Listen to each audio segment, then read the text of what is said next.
Is the volume on this just a little bit? Okay. Go ahead. How's it going now?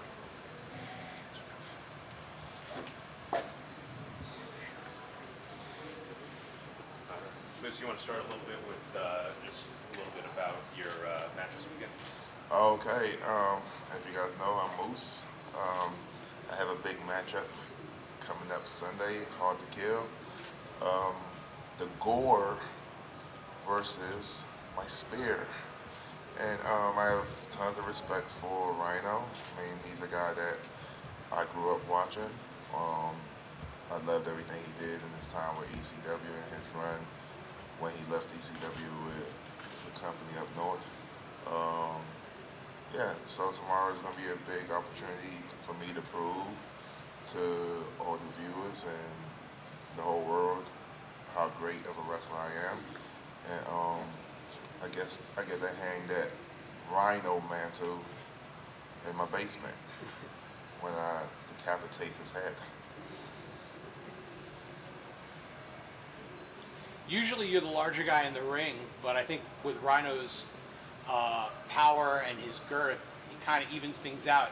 How does that change how you kind of plan out things mentally when you're looking at opponents and you're looking at putting together the best match? I'm still the larger guy in the match. I'm at least a few inches taller than Rhino. Um, Well, Rhino's pretty wide. He's wider than me, so I mean he's a stronger guy. I mean he's probably stronger than most of the guys that I wrestle on the regular. But I believe that I'm the greatest big man in professional wrestling. I've said that before. I'll say it again, and Rhino will get to understand that tomorrow.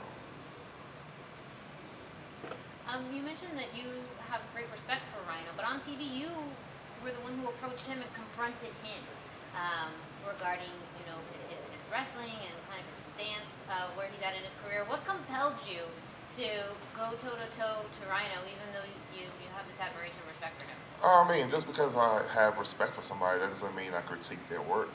I saw what he did when he went against Rob Van Dam. I beat Rob Van Dam, so I figured, hey, you should have called me. I would have gave you some pointers. I mean, that's what I told him. He got pissed off about it, maybe because he thought it was true. But one thing you don't do, you don't piss off a moose. And Sunday he finds that out. Nick Housen with Wrestling Inc. Your character has evolved, or you've evolved so much in your time in Impact Wrestling. I was just wondering if you could talk a little about when the light bulb went off for you, that you needed to do something different, and kind of what you've become and who you are now in the ring.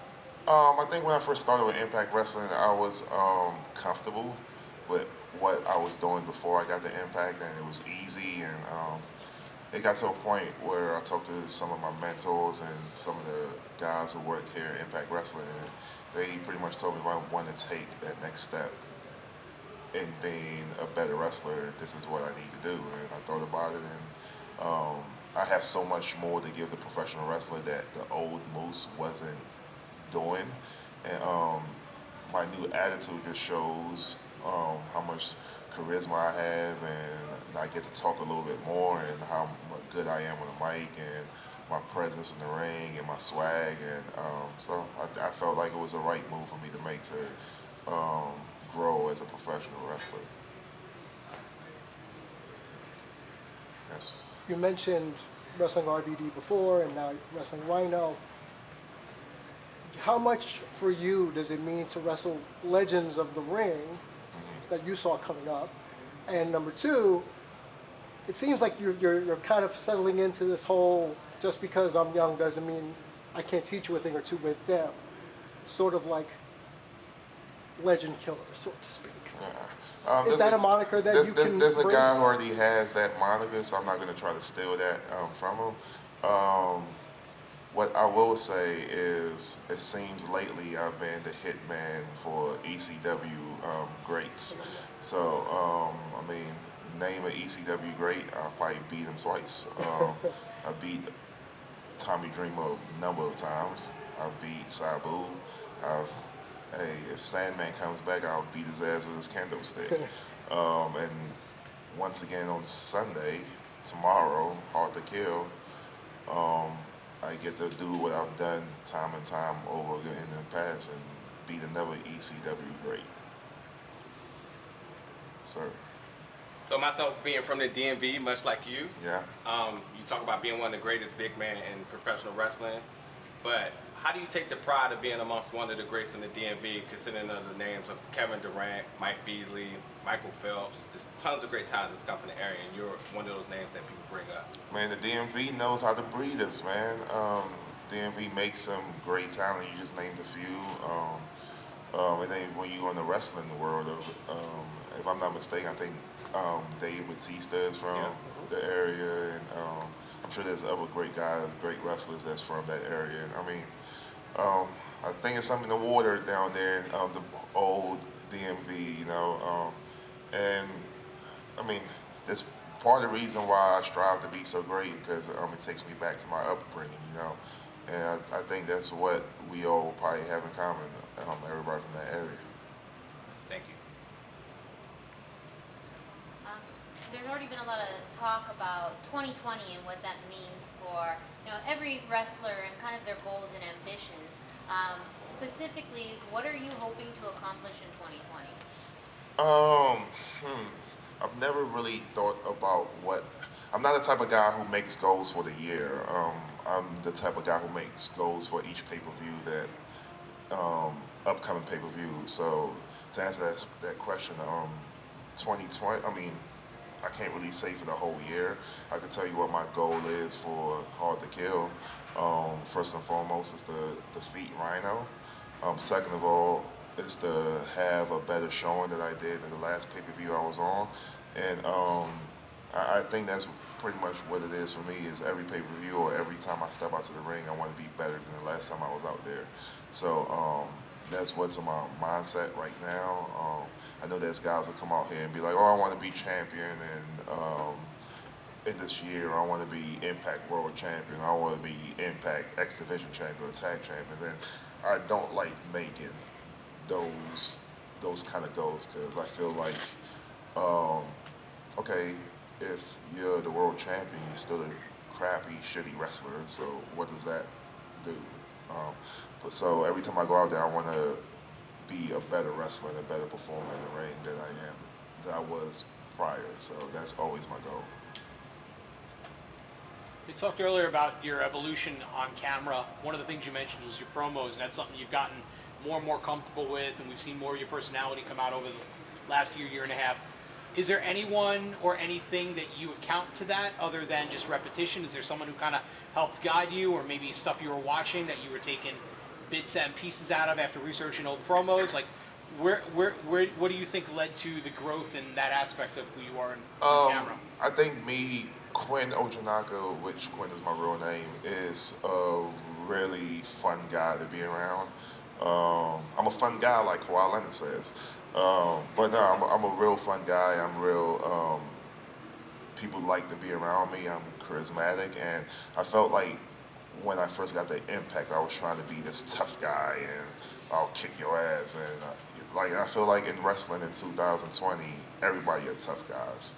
And one thing that I do, and I've been doing lately the past few months, is going to the archives and watching old wrestling from like 90 and 92, and there wasn't a lot of tough guys. There was a lot more character, and it was character driven, and there's not a lot of character driven guys in wrestling in 2020. So that's one thing I told myself, that I don't want to be a tough guy anymore. I don't want to be an ass kicker, or I don't want to be, oh, look at me, I will powerbomb you, and I will cause chaos. I don't want to be that guy. I want to show personality. I want to be fun. I want to have swagger. I want to have an attitude. I want to mean something. And that's pretty much what my whole evolution was. Thanks. Last question. Great. I'll ask something that's a little meta.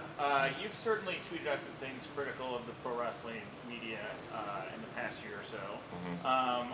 Do you say those things to get attention from us, or do you have genuine criticisms about the way that business is being done covering You would have to tell me what actual tweet, because I mean, it depends. Some